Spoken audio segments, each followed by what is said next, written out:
made its way through the streets. Amid the grief, chants of death to America.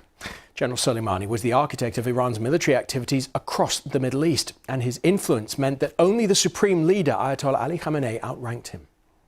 And these are live pictures of those funeral processions. This is the scene currently in Mashhad. The cortege is continuing to make its way across the country before the funeral on Tuesday itself.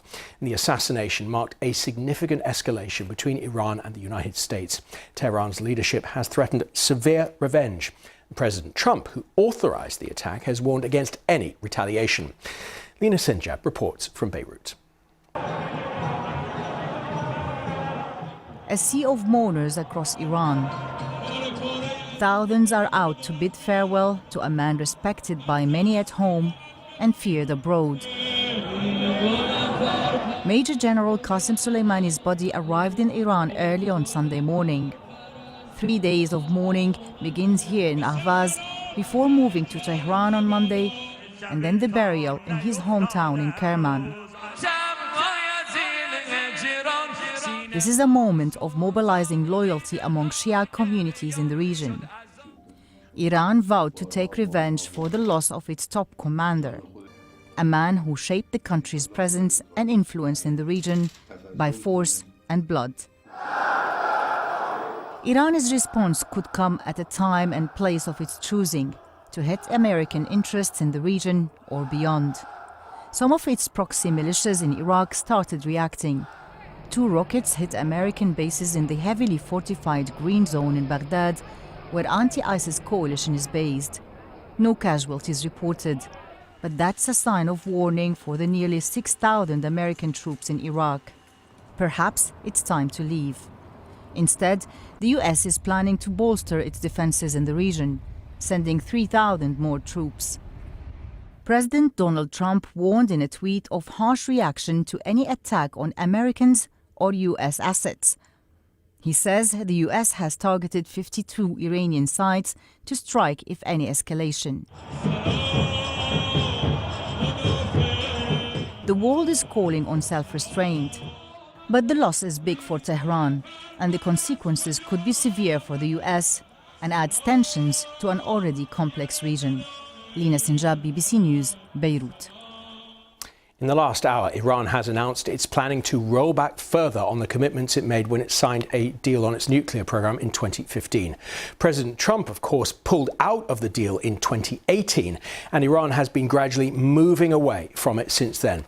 Let's take a look now at what one of America's key allies to say. Britain is also a signatory of that deal, and the Foreign Secretary, Dominic Raab, appeared on the BBC on Sunday morning. He called for a de-escalation of tensions while sympathising with the US position. We understand the action they took, but we also need to be very clearly focused on what happens next. We want to de-escalate the tensions. We want to see a route through this crisis. We do not want to see a major war in the Middle East. The only group or players that would benefit from that would be the terrorists and Daesh. And whilst we totally understand and agree and share the need to contain the nefarious activities, not just of the Iranian Revolutionary Guard, but Tehran more generally on the nuclear issue, on destabilising countries throughout the Middle East, the disruption of international shipping through the Strait of Hormuz, we also need to see that there's a route, a door left ajar for a diplomatic solution so that when the leadership in Tehran wake up to their options, they understand that there is a positive route through for them if they're willing to live up to the basic responsibilities that come with being a responsible member of the international community. Well, we played you a report from our correspondent Lina Sinjab earlier. I caught up with her and asked her how important General Soleimani was to people in the region. This is a man that is considered as the second top leader in Iran. The assassination is seen as, violation of sovereignty, violation of their pride as well. So the big rallies that we're seeing today are genuine in support of someone who they see as someone who shaped their presence in the region. Of course, there are voices in Iran who oppose Soleimani. We've seen protests in the past couple of months where he himself ordered the killing of hundreds of protesters who are calling for change inside Iran. But in fact, what we're seeing today is a moment of mobilizing support and loyalty to show the world, especially America, that Iran is still strong and standing together. You mentioned America there. What is Iran saying to the United States at the moment?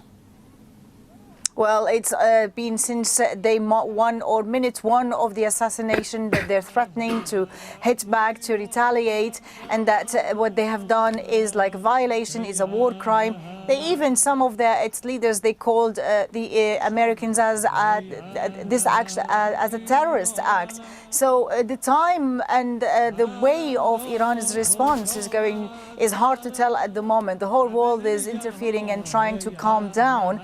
But it's hard to see Iran not responding for such a huge loss for its country.